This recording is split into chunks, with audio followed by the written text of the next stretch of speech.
All right, lots to discuss, including the 18 plus for the provincial portal beginning in about an hour from now. So joining me now, we've got Omar Khan, U of T biomedical engineering professor, to talk all about the rollout. Good morning to you. Good morning. All right, so this is encouraging. We are a week ahead of schedule, provincial schedule, to open up to 18 plus. I want to get your general thoughts on what the rollout has looked like so far in Ontario. Well, we all know that we had challenges with vaccine supplies. So the rollout prioritized people who were more likely to suffer severe disease, and that meant older people. That's what the clinical data was saying at the beginning. So with them vaccinated, and if you look at the epidemiological summaries, we do see that the case numbers in these groups that were vaccinated early on are really, really low.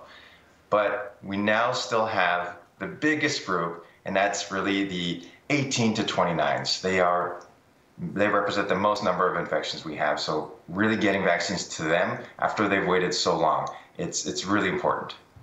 It'll be interesting because this week we're not seeing the reallocation of vaccines to the hotspots. It's going to per capita. Do you think that's going to have a major impact on getting those vaccinated that need to get vaccinated?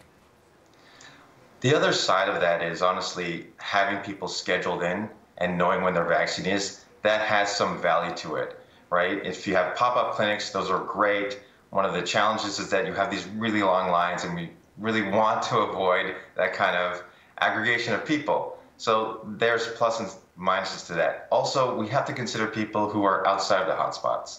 But in the end, hotspots are always going to be a challenge because there are a lot of people living there, and it's easier to transmit when you're close to other people. And really, if you can have everyone at least one vaccine, then that's going to help cut down that transmission rate. And really, that's what we need. Omar, we were just looking at some of the visuals here. I think that one might have been from Thorncliffe Park over the weekend. And then we saw Doses After Dark in Peel Region. And so ones that are offering expanded hours, right? People who are maybe on shift work, they didn't have the availability to go when they regularly could go. Do you think more of these sort of pop-ups or events should be happening in order to get those shots into arms? I think in the end, accessibility will always be a barrier, not just for people getting online, but also timing. And that's a great point. If this can eventually become a system where people can go in almost on demand to get their vaccine, that would be important.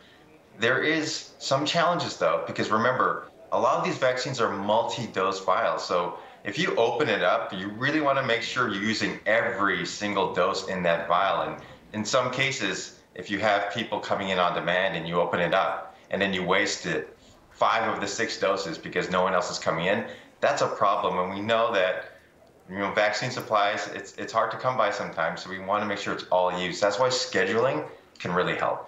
Yeah, we've seen it a lot happen with some of the pop-up clinics where, go to vaccine hunters and they say, okay, now everyone go, because they don't want these doses to go to waste, which is a huge issue. Really quickly, last question for you. We are waiting to find out more about the vaccine mixing as well as the intervals to see if this might get bumped up from those 4 months between first shot and second shot. Do you think it's going to get bumped up given that our supply is now more plentiful than anticipated? I think a supply bump up would be possible. We do know that you need at least 1 month to get really good immunity. So anything after the 1 month would be fantastic to see.